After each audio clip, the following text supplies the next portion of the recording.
the station remained empty for the 12th day in a row, the train sighed.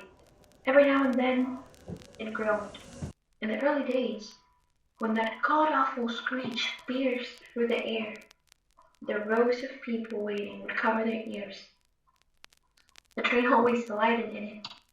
It was like a joke, seeing all the upset businessmen huff, or the old ladies touch their chests as if offended by the loudness.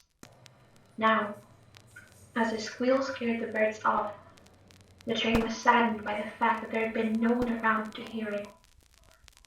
If there was no one there to listen, had it even made a sound?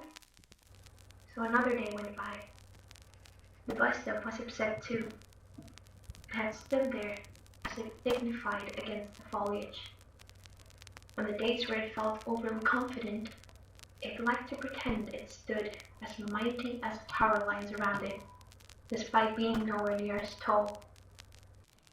One day, as the train arrived at the station, and seeing it empty, as it recently had been, it wept.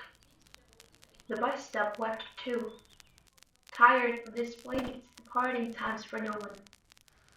One by one, parts of the station joined into the soliloquy. I feel pointless, devoid of purpose, the train said. I feel neglected. That punctuality is no longer admired by anyone, said the clock. I feel lonely. Once I stood here to welcome travelers as they got off the bus, but now when the bus is empty, I have no one to greet, said the bus stop.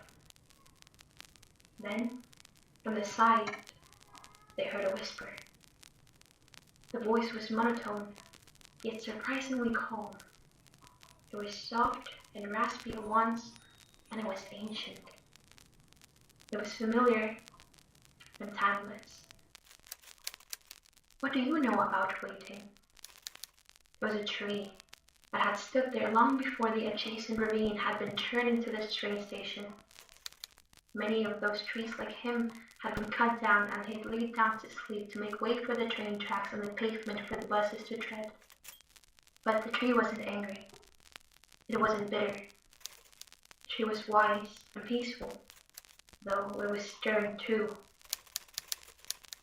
You don't know waiting like I do. No one waits for me. No one rushes to see me. No one greets me as they arrive. Instead, I wait for others. I wait to be watered, for my branches to be trimmed.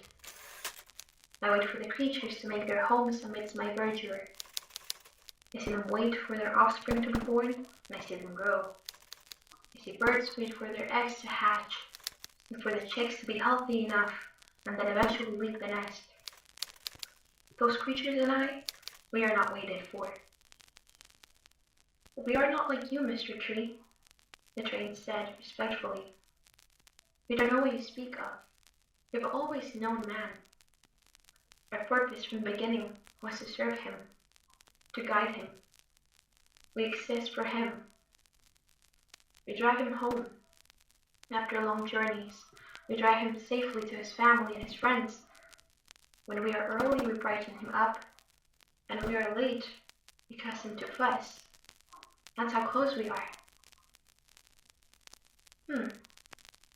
Perhaps you're right, said the tree. They couldn't really blame them. The vehicles and objects at the train station now felt aimless without their main companion, their rider. It continued. But I serve man too, to provide him with air to breathe and shadow with which to shelter himself. When I grow fruit, it's for him and the family of his to take. When he feels like it, I will become a desk for him to work on. I exist for him too. We aren't as different as you claim, train.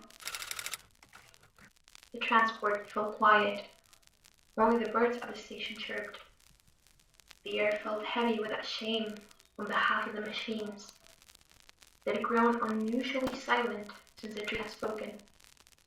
He was right, and thus they no longer had the right to complain.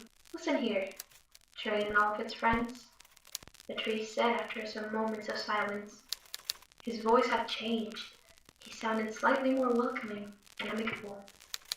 We can argue over who's done the most waiting, or who feels the most afflicted, but instead I'll tell you something. The machines listened. The tree had Mother Nature's intellect in its roots, so as soon as it talked, they all felt inclined to listen again. The tree said, "Man doesn't wait for me like he waits for you. In all fairness, I do not wait for him in the same way you do either. To him, I'm simply a sight to behold. I often go by ignored. I become a mere reference point, under whose top young lovers meet. But man doesn't rely on me as he relies on you. Our waiting is then different. I mean, we wait for different things. I wait for the summer, so its rain sees my lips thirst, and fear the coming of winter around which I lose my green. I've stood here for 1,000 years, and I might stand for 12 more. However, I believe you will stand long before I've gone. I've seen it through my years. Man's routine is volatile. It is not linear, like the train tracks. It does not remain stationary, like the metal frame of the bus stop. It does not follow the same path as the clock handles do. Man changes, he grows, and he leaves. But you'll be here when he returns. And he will, in due time. You'll remain, and your melancholy will only be temporary. One day he'll be back, and along with him will be others. His family, his friends, and those like him. If you've truly helped him and guided him as you say, he'll return to you when he needs you once more. Once he's turned to dust, they'll be his children, and then their own children, and so on and so forth. And you'll rest, like my branches as they rot, and you'll have parts of yourselves changed or repaired. You'll get new coats of paint and new states within you. You'll both change, and when you and man meet again, neither of you might be the same as before. But you'll be here, and your waiting, so unlike mine, will be done for. The clock's hands shifted, and the train realized it was just about time for it to leave off to another station. Before it left, it gazed at his newfound friend with a genuinely appreciative demeanor. It bid it farewell, in a warm way only old friends would know. It promised to return soon enough. Then, as the train departed, it did so silently. It kept its metals from rubbing against the tracks too harshly, thus making no screeching noises, so as not to disturb the family of sparrows that had rested on the branches of the tree.